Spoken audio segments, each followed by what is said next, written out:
We've come to California to talk to a Chicagoan, a voice a man whose voice is very familiar to the radio days. He's Jonathan Hole, and welcome to Those Were the Days. Well, it's good to see you, sir. You played for many years on virtually all the soap operas that came out of Chicago. That's right. You were, I believe, Fay Perkins' husband, Paul Henderson. That's right. I'm buried in Arlington. That's the way they got rid of me. That's right. That's right. But that was a romance that went on for an awfully long time. Number of years, It did go on. Rita Ascott. Sure. Charming little gal, yes. How long were you on the Ma Perkins program? Oh, I don't know. I did that part, and then later on I played a heavy on it. Mm-hmm. Can't remember the name, but I was there at that time. When did your radio career begin, Jonathan? Well, actually, the first time I broadcast was in 1926 in Des Moines, Iowa. Mm-hmm. I was home. I'd been away doing work. I'd been in vaudeville for a number of years, and I had to go back to Des Moines. And while there, I met a friend of mine by the name of Charlie Tazwell, who, by the way, wrote The Littlest Angel, which Loretta Young narrated on the Victrola. And but then I went to New York. I started there in 1930, and I was on one of the first serials called The Townsend Murder Mystery for NBC, and that was around 1931 or 32.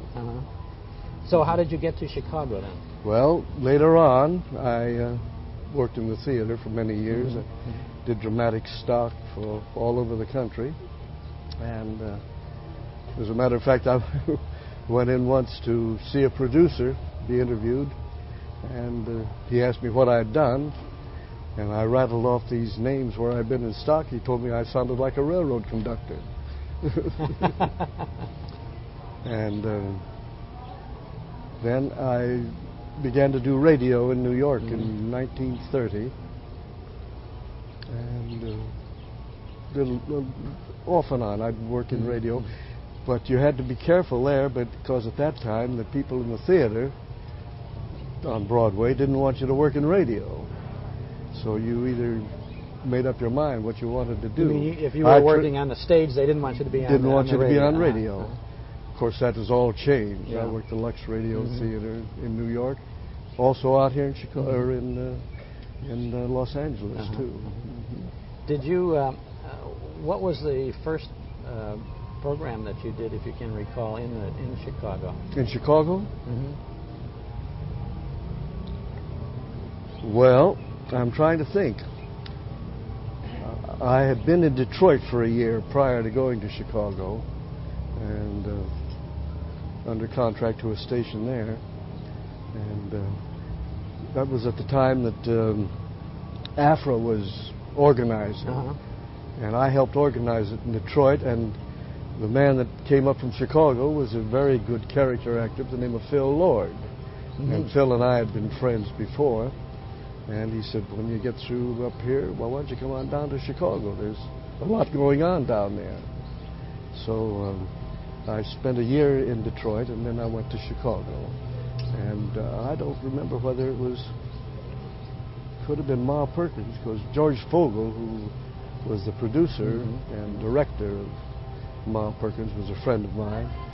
Matter of fact, we'd been in school together at the American Academy of Dramatic Art in New York.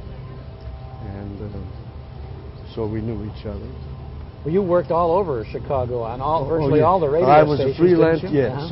When I first went there, I was a freelance actor and worked all over.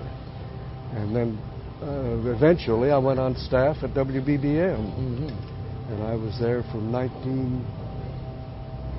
about 1942 until around 1950. You were in the WBBM Air Theater, Wrigley Building, Chicago. The WBBM Air Theater, Wrigley Building, Midwestern Key Station of the Columbia Broadcasting System. So you did announcing there as well as acting and other things. I had the privilege of working as an actor on the outside, which was a little unusual at the time. You mean being on staff at BBM Yes, and then being able to yeah. work freelance elsewhere? Yeah. By the way, they changed my name from Johnny Hole or Jonathan Hole to Johnny Cole, C-O-L-E. Radio wasn't as loose in those days as it is now, Yeah. and they were afraid somebody would make a wisecrack about my last name. But you've had a tremendous career in radio. Did you? When you came out to California, Yeah. of course, you did a lot of work out here in California. Did you ever work with Jack Benny? Oh yes, I was on the Benny Show. You were the floor walker many times, either before, after, or during Frank Nelson's. No, To me, there's a similarity between your voices. There was, and I can hear some of those shows. Used to do in Detroit kind of the same thing that he did out here. But I've worked the Benny Show I think twice. Oh, I see. On one of them, a tiger attacked me, and I was supposed to lead this tiger on the stage, and it came at me, tore my coat and everything, and right away, Fred DeCordova raised my salary $100 a day. This was on the TV, yes. On the TV Benny Show, yeah. And speaking of TV in Chicago, you participated in the Studs Terkel program. Yes, Studs I was one of the regulars on that. Yeah, with Beverly yes. Younger and Wynn Stockton. Oh yes, Dan. By the way, her daughter has done very well out here, and on the Dallas, you know. Kathy. What was Younger? Beverly Younger. But she married an actor. Nice fellow. Well, I can't think of his name, but Kathy, his daughter, came out here. Has done very well, I guess.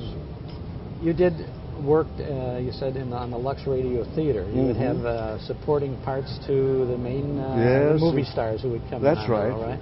And as I say, I did it in New York before it came out here. That was really early on. Very early in the Lux days. At that time, he used a lot of stage actors, of course. I think I was on with, among others, Claudette Colbert. But the stage actors weren't used to the microphone.